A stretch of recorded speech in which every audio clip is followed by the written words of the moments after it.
they will endure forever. So I'm materially destitute, but a spiritual billionaire.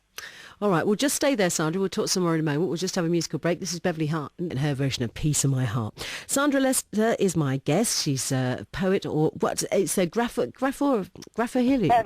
Graphorealist. Yes, graphorealist, yeah. All right.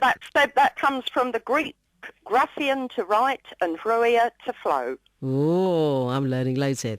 So this sort of last 5 years where you've been writing and you say you're a billionaire, spiritually. So how do you feel that your poetry has moved you on as a person and as a woman over that period of time? Let's say over the last year, really, because to keep going and life as a poet is quite a.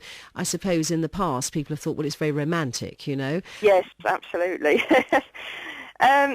It's very, very difficult, really, until your work goes out there. You just don't know how people respond to it. And the work that I've done on myself, I've utilised my poetry undoubtedly as a tool to come to terms with a lot of my very bizarre life experiences. And that's how graphorealism came about. So it was born as a part of my experiences and wisdom in life and making sense of my experiences. So my poetry has brought me forward in a very, very positive way, I believe. And I think it's not what happens to us in life, it's what we do with our experiences. And I've made mine eloquent and beautiful. I always say anybody can make a silk purse out of a sow's ear if they're determined enough. All right, well, how many poems have you written altogether?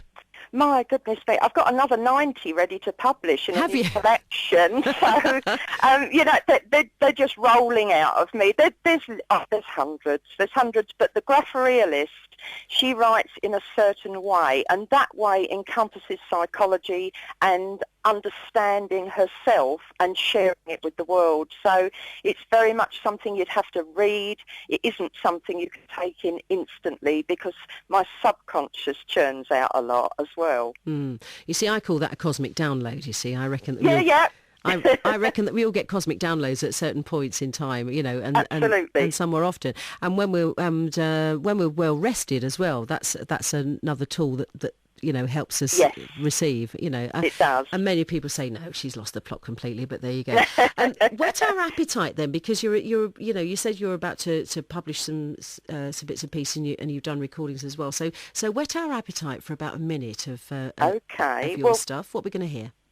This is The Warring Harridan. This is going to be my new recording, and the basic words are there on my main space at the moment, /Lester Poetry.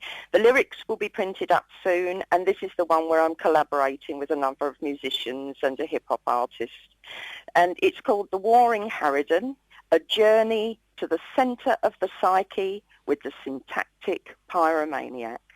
And what I will read a few lines from each stanza, okay? So you're not going to have the whole picture, you're just going to have a few lines from each stanza. Right, okay, here she is, Sandra Lester. Okay, thank you.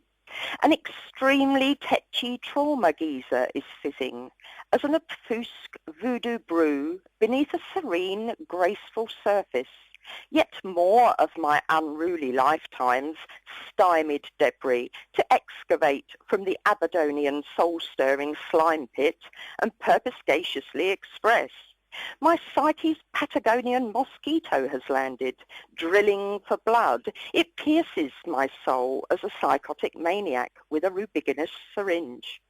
Deep within my subconscious Nemesinian archives, there resides a jagged gite shard. I must extract this parlous psychological artifact succinctly as a piece of miniated hydria and circumspectly inspect it. My glyptic wisdom will scroll poetically into cryptic diction, ornate as exquisite mesorelevo.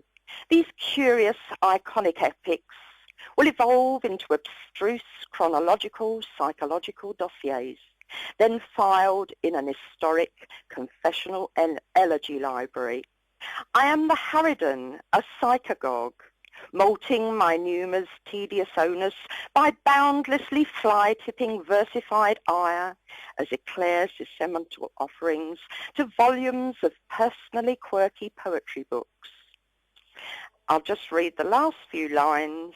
It's a long mythological ghost train, you see, Hmm. and I work through it all, and it's very descriptive. There's lots of mythology, there's lots of metaphor, allegory, and I finally come out of the other side saying, their white flags sway as slow motion geishas, far, far away, and I rise, a dazzling Dionysian apparition from the ashes of time, as the intellectual hellcat, a poetic hero extraordinaire, the syntactic pyromaniac with a jugular full of flares.